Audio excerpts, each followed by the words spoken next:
Agrocampus Radio, Ciencia, Agro y Sociedad. El espacio institucional de la Facultad de Ciencias Agrarias que busca aportar a la discusión sobre territorios rurales, ruralidad y producción agraria. Conduce Vicedecanatura Académica de Facultad.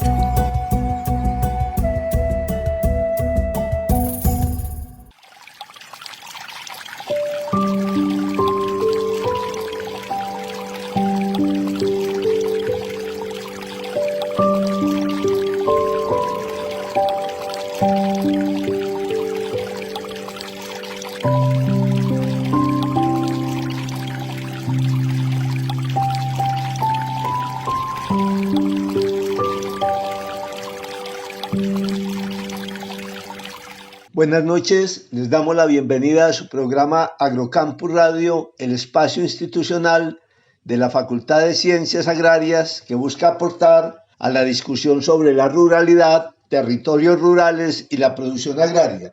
Esta noche continuaremos conversando sobre el funcionamiento ecohidrológico de los ecosistemas de alta montaña tropical y su relación con el cambio climático con los profesores Guillermo Vázquez Velázquez y Conrado Tobón Marín. Bienvenidos. Profesor Conrado, entonces metiéndonos exactamente en ese proyecto del que usted nos está hablando, que está datando la frecuencia de precipitaciones en estas condiciones de páramo, cuéntenos cómo llega este proyecto de investigación sobre el funcionamiento ecohidrológico de los ecosistemas de alta montaña tropical y cuáles son sus objetivos. Bueno, esto nace antes de yo venir a la Universidad Nacional de Colombia, nace en la Universidad Libre de Ámsterdam. El profesor Sampurno, profesor Braunsel, Sampurno es por su nombre que le dieron en Indonesia, lo bautizaron nuevamente, pero bueno, y a él le gusta y así le llaman, pero él se llama Leander Braunsel, sí. Él, después de mi defensa de la tesis, me dice, así muy chistoso, me enamoré de usted, nos vamos a hacer un trabajo a Costa Rica. Y entonces él tiene un sentido del humor que es lo que lo caracteriza, además de su conocimiento mundial como ecohidrólogo o hidrólogo, su sentido de humor. Siempre tienes que estar listo para que te va a hacer una broma, siempre tienes que estar listo y tranquilízate mejor. Bueno, pues yo pensé que era una broma. En el 1999, cuando me graduó del doctorado allí, me dicen, nos vamos para Costa Rica. Tengo un super proyecto de 4 o 5 años, nos vamos a ir y vamos a hacer esto y esto en bosques de niebla. Y entonces me dice, pero no quiero que te pierdas. Entonces he hablado con el profesor Jan Sabin. Jan Sabin fue el director de mis estudios de doctorado y voy a hablar para que ustedes reafinen lo que hicieron en el Amazonas. Entonces se dan dos cosas ahí. Un reafinamiento de lo que se hizo en el Amazonas, que fue mi primer postdoctorado. Entonces trabajo con la parte biogeoquímica en los bosques amazónicos, ese componente. Y eso me da un lapso de espera mientras sale el proyecto de Costa Rica. Entonces, ¿cómo llego al proyecto? Hago experiencia, continúo mi experiencia en la parte ecohidrológica en bosques, en este caso en bosque húmedo tropical, y de ahí salto al bosque alto andino. En este caso, bosque alto andino no, bosques de niebla, pero bosques de alta montaña tropical. Y nos vamos a Costa Rica a averiguarle a unos bosques de niebla, que en ese momento estaban en apogeo del tema, cómo estaban funcionando ecohidrológicamente, a preguntarles. Y también a preguntarle a esos bosques qué pasaría si los destruíamos. Entonces nos fuimos con un equipo muy bueno, tanto académico, tanto de investigadores, como equipo técnico. Esa es una diferencia, profesor Guillermo, que se tiene de años pasados a lo que se tiene hoy.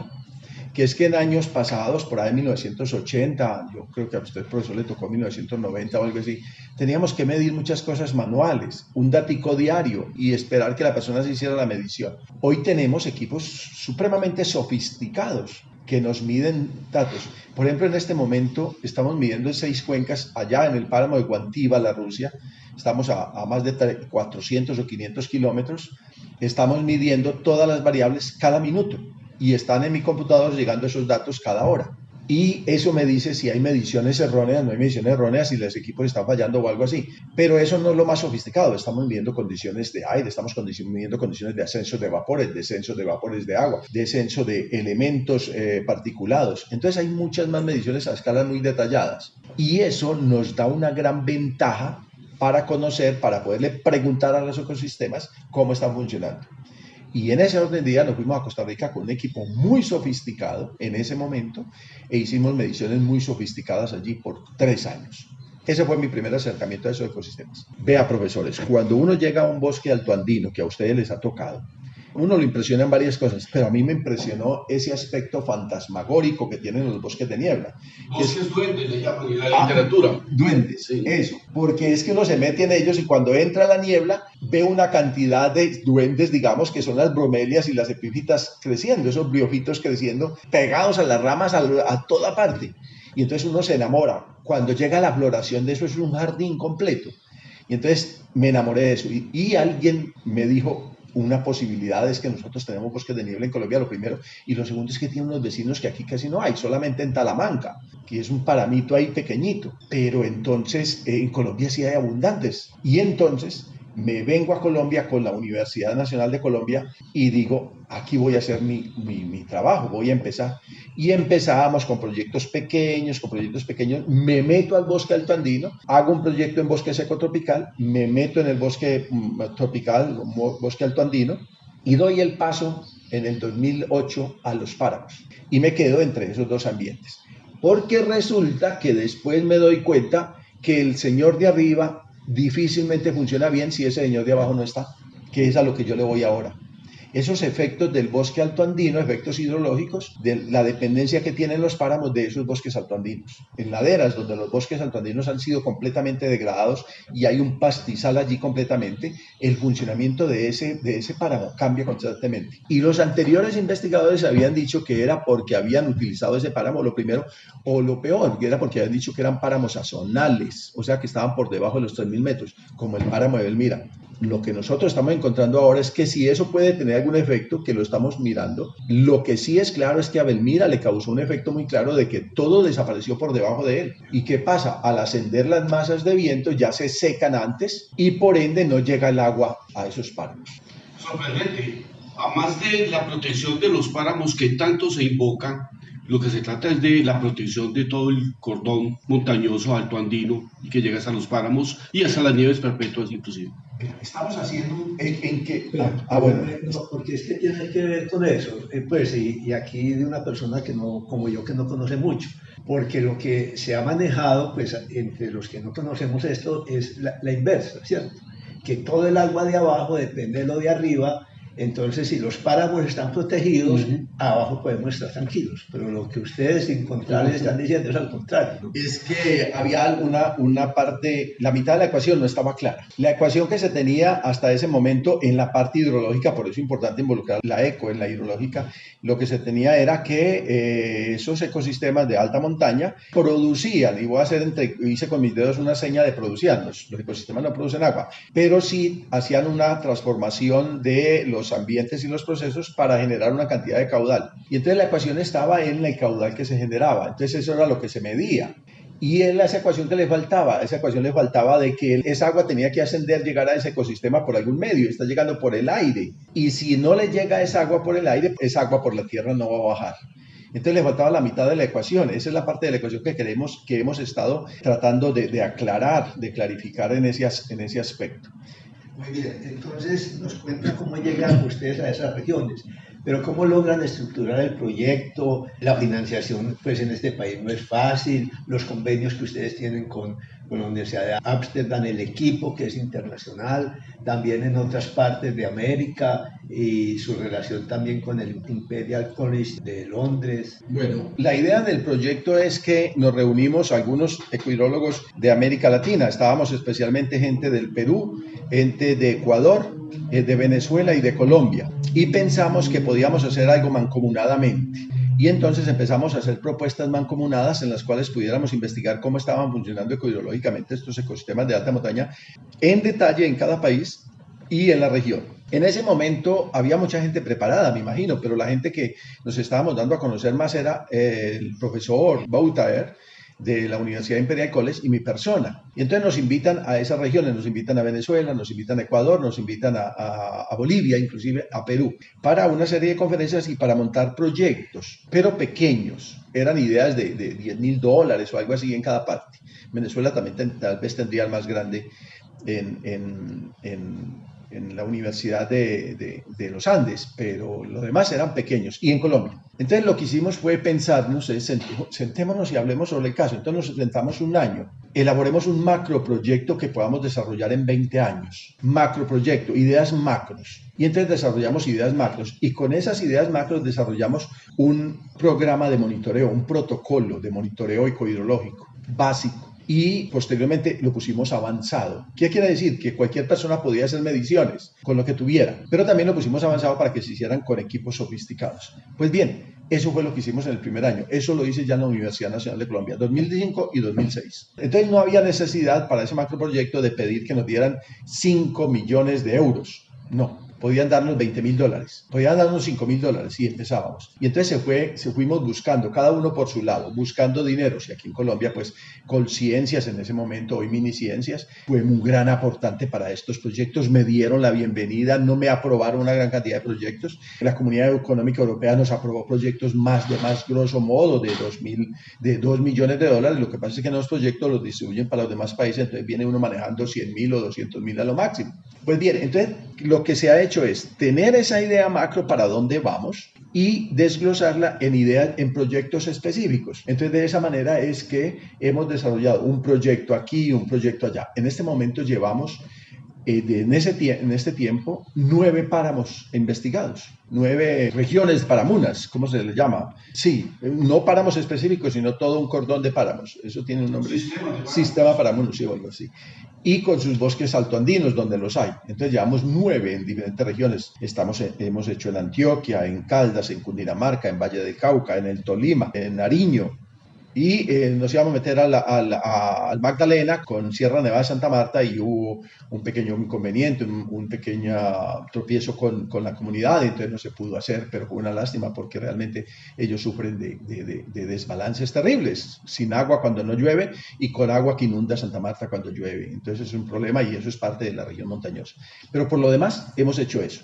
Entonces quiere decir, profesor León Darío, es que si tenemos $5.000 o digámoslo así, si tenemos 20 millones de pesos, hacemos un proyecto con eso. Y si tenemos 2.000 millones de pesos, hacemos un proyecto con eso, solo que abarcamos más área. Y como usted decía ahora, recuerde que en nuestros proyectos de investigación científica, el dinero específicamente se va para 2 fines. Uno, que normalmente va a ser en este orden: apoyar a los estudiantes, formar estudiantes a nivel de doctorado, maestría y pregrado, es el mayor rubro, y compra de equipos. Usted recordará pues que ahí no hay ni un peso para los docentes, y menos mal, porque entonces el dinero se puede utilizar perfectamente. Sí, ya son 16 años, tal vez un poquito más desde que usted se vinculó a la Nacional, de investigación continua en este tema, cosa que no es común, especialmente en nuestro país. Por ejemplo, en un programa de investigación en el cual tuve la oportunidad de participar, financiado por en ese momento Colciencias, sobre cambio climático y sus efectos sobre las cuencas medias, era un programa a 3 años. Pues uno va a hablar de cambio climático a 3 años, pues no, eso no tiene ninguna lógica. Pero estos proyectos de largo aliento sí pueden proporcionar información muy valiosa y especialmente comparaciones entre distintas regiones, distintos páramos, etcétera. Y eso pues es una característica muy importante de estos proyectos en el cual participa. Ya nos ha usted comentado algunos resultados muy importantes. Por ejemplo, el funcionamiento hidrológico de estos ecosistemas interdependientes de los bosques altoandinos y de páramos, que se está complementando la ecuación que usted hacía referencia. ¿Qué otros resultados o aportes podría usted señalar, especialmente con referencia a los usos de la tierra, al cual pues hizo alguna mención, y al cambio climático? A grosso modo, lo que hemos aprendido, los resultados que hemos tenido, los conocimientos que hemos generado, más allá de haber medido detalladamente los flujos del agua y cómo esos diferentes ecosistemas o ese diferente tipo de cobertura influyeron. Flujos del agua por abajo, todos. Y flujos del agua por arriba de los ríos que habíamos. Sí. Tenemos equipos para medir esos flujos del agua atmosféricos y desde luego dentro de la vegetación y en el suelo, en el superficial y en el subsuelo. Fuera de tener esos datos, de hacer esas mediciones, ¿qué nos queda? ¿Cuál es el conocimiento general de los ecosistemas ya de alta montaña en Colombia y alta montaña tropical? Primer aspecto que es determinante aquí, de que los ecosistemas de alta montaña tropical, especialmente los páramos, sufren un cambio climático en 24 horas. Sufren una diferencia climática como la sufren los desiertos. que es una oscilación de la temperatura, un rango de oscilación muy amplio. El mínimo que encontramos fue de 12 grados. Diario, 24 horas, sí. El mínimo que encontramos fue de 12 grados y el máximo de 21 grados. Páramos, digo yo que sufren día a día, no estoy hablando de que encontramos un día esto y otro, no. Sufren día a día. 9 grados centígrados. Vos te vas a Nevados en este momento, hoy un día destapado, y puede estar a 23 o 24 grados y pegarte una quemada terrible, que es parte de radiación solar ultravioleta, pero mucha parte también viento. Vale, es una mezcla. Pero estás a 23, 24... Temperatura del aire, 23 grados y sí. Okay.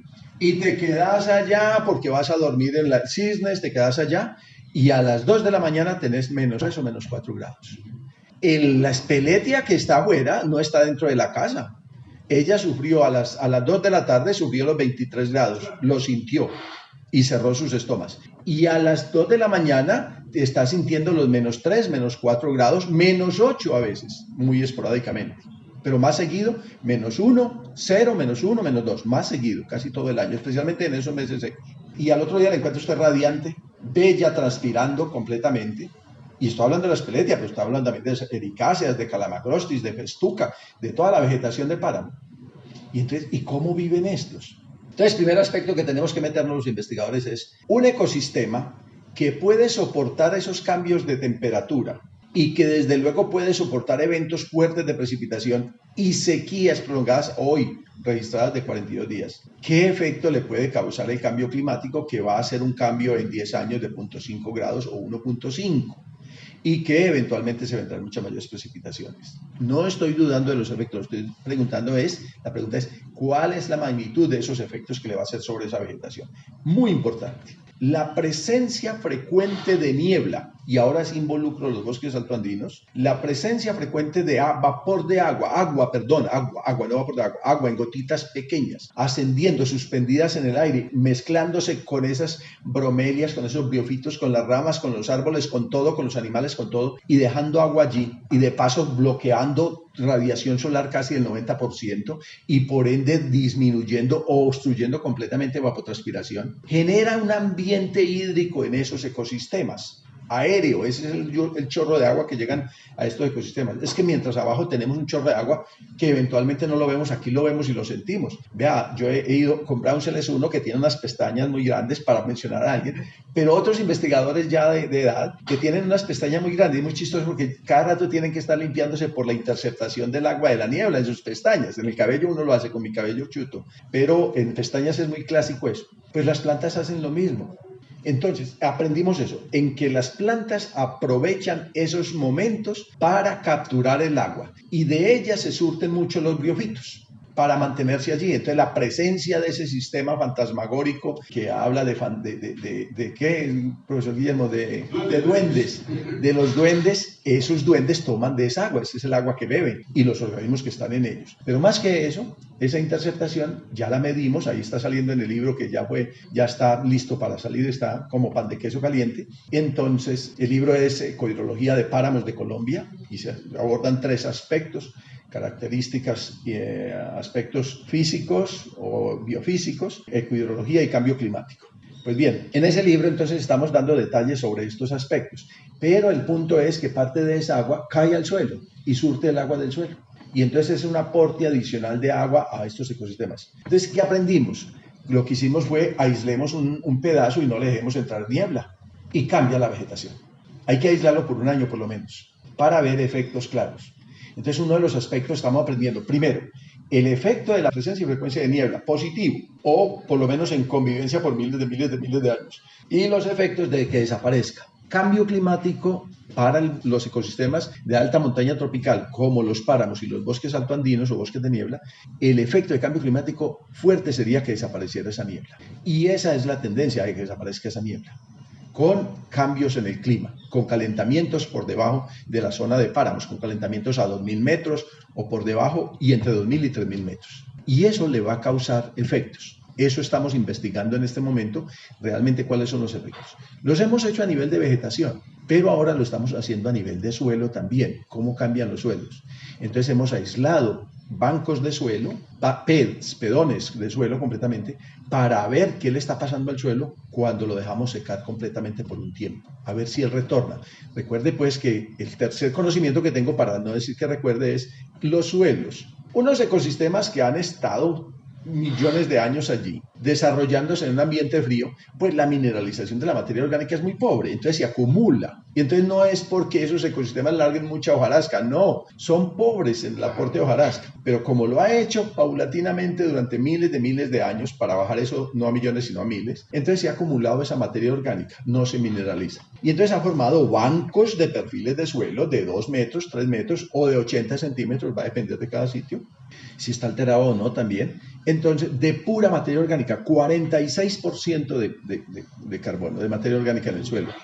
Entonces, brutal. Pero eso, más allá de ser una cantidad de acumulación de CO2 y nitrógeno en el suelo altísima, es un banco de absorción y retención de agua. Y entonces, si el cambio climático o cualquier cambio de uso en el suelo altera esas condiciones de materia orgánica en el suelo y se mineraliza la materia orgánica a una tasa mayor, lo que va a desaparecer es primero una cantidad de carbono almacenado, una buena cantidad, bien sea porque vaya por las aguas o bien sea porque parte se vaya a la atmósfera. Y la otra es esa capacidad, se va a perder esa capacidad para retener el agua. Lo que nosotros hemos visto a una profundidad de 1,25 metros, después de 10 días sin lluvia, 20 días sin lluvia, cuando logramos eso, o aislando el pez sol completamente, es que hay drenajes de pequeños movimientos de agua, ya no en saturación, sino por debajo de saturación, hacia la parte baja. ¿Qué quiere decir eso? Que es un banco que acumula agua y lo va liberando suavemente. Por eso alguien le llamaba esponjas, creo que fue Brownsell también lo llamó esponjas, a los bosques altoandinos, pero aquí las esponjas son el suelo. Tercer aspecto que hemos aprendido. Cuarto aspecto, que estamos muy entretenidos, y eso quiero darle unos 2 minutos, estamos muy entretenidos los investigadores locales y mundiales con el cambio climático, e inclusive hemos llamado la atención de gobernantes. Ese es un tema importante, es un tema que se debe investigar, pero lo que tenemos que saber ahora es que todo lo que sabemos de cambio climático no son mediciones, son modelaciones, son predicciones de un número de modelos, 23 en general, más allá pues 25 ahora. Entonces son modelos globales que cuando usted le da unas entradas, él da unas salidas. Y si bien las entradas son calibradas y son ciertas, él genera unas salidas. Y dependiendo de su formulación matemática, que todas son muy parecidas, todas de ellos son muy parecidas, entonces esos modelos se aplican a una escala global. Cuando se hace el llamado downscaling, disminución de escala de esos modelos, y los llevamos a la alta montaña, ellos son capaces de predecir ciertas cosas, pero son predicciones. Pero más que eso, lo que nosotros necesitamos son mediciones. Recuerde que nosotros tenemos datos reales de mediciones de 132 años, no más. Lo demás son anécdotas y mediciones por allí esporádicas, pero continuas, 127 a 132 años. Va a depender del país donde esté. Esas sí nos van a decir. Entonces nos están llamando mucho la atención al cambio climático. Sí, importante. Pero eso a una escala global es importante que lo veamos como cambio climático, que lo estudiemos como cambio climático y hagamos algunos ejercicios a escalas más pequeñas. Bienvenido. Pero eso no debe distraer a los gobernantes locales, estoy hablando de alcaldes, de gobernadores, para el caso de Colombia, de que se deben concentrar en cambio climático. Eventualmente ellos no tendrán mucho que hacer para ese cambio climático. Nosotros, el gran problema que tenemos hoy en día en países como Colombia, más allá del cambio climático, es el cambio en el uso del suelo. Para el caso de los ecosistemas de alta montaña, tratamos de hacer un ejercicio de medir los efectos desencadenados, ecohidrológicos, ¿no? Desencadenados del cambio de uso del suelo, independientemente del cambio climático. Y entonces eso tomamos mediciones de años donde el clima no es niño ni niña y vemos los efectos y tenemos un resultado en ese libro también, tenemos un resultado y hacemos las principales conclusiones. Y aparte, tomar algunos ecosistemas, aislarlos y evaluar el efecto de cambio climático independiente del cambio de uso en el suelo. Y sorpresa, cuando tenemos un efecto, por ejemplo, de destrucción del 60% del funcionamiento ecohidrológico de un ecosistema con el cambio de uso en el suelo, con el cambio climático podríamos tener apenas un 10%. No estoy diciendo, para que quede claro en los radioescuchas, que el cambio climático no es un problema. Sí es un problema. Hoy en día es un problema de respiración. O sea, es un problema largo, grande, pero que los gobernantes no se dejen distraer y estemos abandonando. Entonces, estamos poniendo mucha atención al cambio climático. Sígale poniendo atención, pero póngale atención a que la gente no destruya los ecosistemas, que ese es el principal problema. Pero aún más allá, ya para terminar, es que son más frágiles los páramos. Estoy hablando de los ecosistemas que he investigado. Son más frágiles los páramos y los bosques altoandinos al cambio climático son más frágiles aquellos que han sido destruidos que los que están funcionando bien hoy en día, o sea, los que están inalterados. Entonces, cuando yo le pongo un efecto de cambio de clima de 42 días sin llover sobre un territorio, potreros, cultivos o algo así, las matas, entre comillas, si lo llamo matas para hacerlo popular, todas las plantas mueren, marchitez permanente, mientras que los bosques altoandinos siguen vivos y los páramos siguen vivos. Entonces tiene un mayor efecto cuando yo destruyo el ecosistema por cambios antrópicos. Quiere decir que haríamos una tarea inmensa donde no cambiáramos el uso del suelo de estos ecosistemas. Y la otra razón es que últimamente en mi grupo de investigación nos hemos metido a averiguar de dónde viene el agua que nos tomamos los colombianos, los peruanos, los bolivianos, los ecuatorianos. Para el caso de Colombia, excepto la ciudad de Cali, que la toma el río Cauca, excepto, la mayoría de las ciudades la toma por encima de 2.400 metros sobre el nivel del mar. Una razón muy importante para eso es agua fresca, en muchos casos limpia, sin carga de sedimentos, pero importante, muy importante, es que como baja por gravedad no hay que pagar impulsos. Entonces, excepto las ciudades del Caribe, esas ciudades que la toman del Magdalena y Cauca, y excepto Cali, las demás ciudades viven del agua que emana de los ecosistemas por encima de 2.400 metros sobre el nivel del mar. En otras palabras, ¿qué le está diciendo a los ecosistemas, a los gobernantes de Colombia? Cuiden estos ecosistemas que ahí depende su agua. Y ese es un resultado que vamos a sacar con Miniciencias. Muy bien. Solo un comentario. En el 2008-2009 hicimos aquí en nuestra facultad el primer seminario realizado en Colombia sobre agricultura y cambio climático. Y estuvo el CIAT con sus modelos globales y estuvo Cenicafé, sin modelos pero con datos de 50 años de microcuenca. Y allí fue muy evidente las diferencias para explicar estos cambios en temperatura, precipitación que había entre los modelos y los estudios basados en serie de datos. Pero yo creo que eso lo dejamos para un próximo programa. Muchas gracias, profesor Conrado, por habernos acompañado con este tema tan interesante y, como siempre, descubriendo aquí en nuestra facultad los grandes orgullos UN, en este caso los docentes como usted, muy encarretado con su investigación y docencia, pero que pocas oportunidades tenemos de escucharlo en términos más amplios, con un auditorio mayor,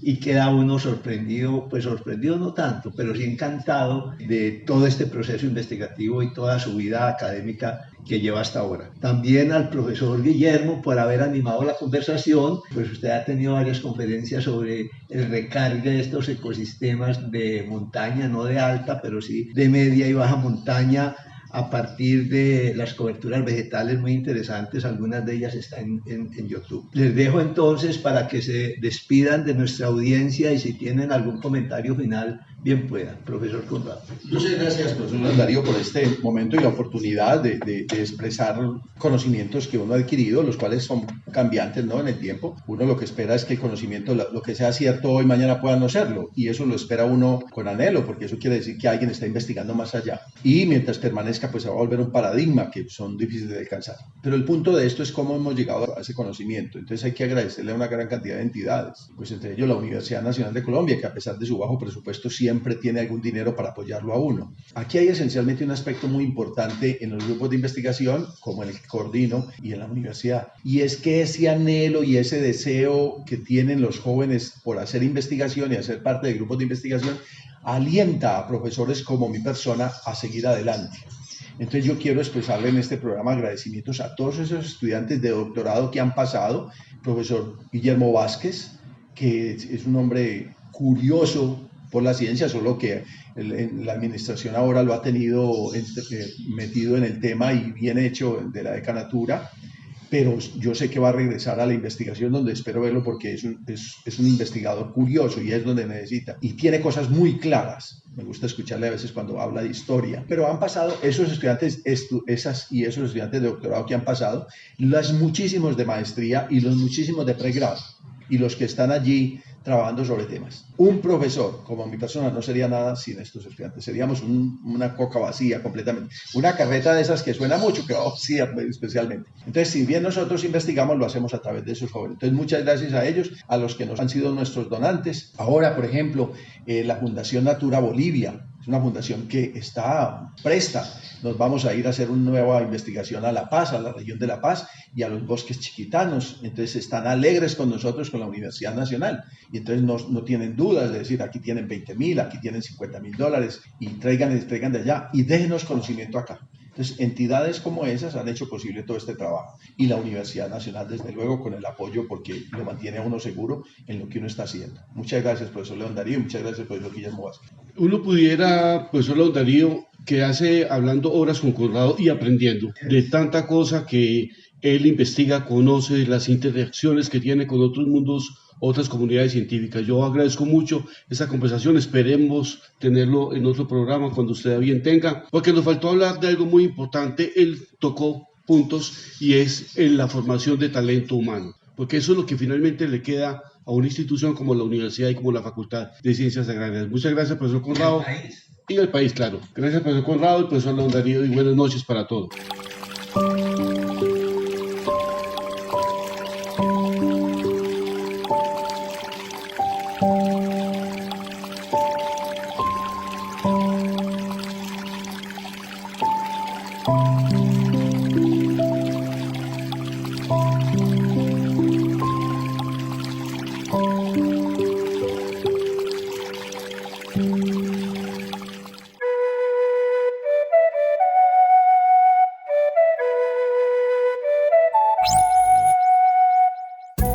Agrocampus Radio, Ciencia, Agro y Sociedad. El espacio institucional de la Facultad de Ciencias Agrarias que busca aportar a la discusión sobre territorios rurales, ruralidad y producción agraria. Conduce Vicedecanatura Académica de Facultad.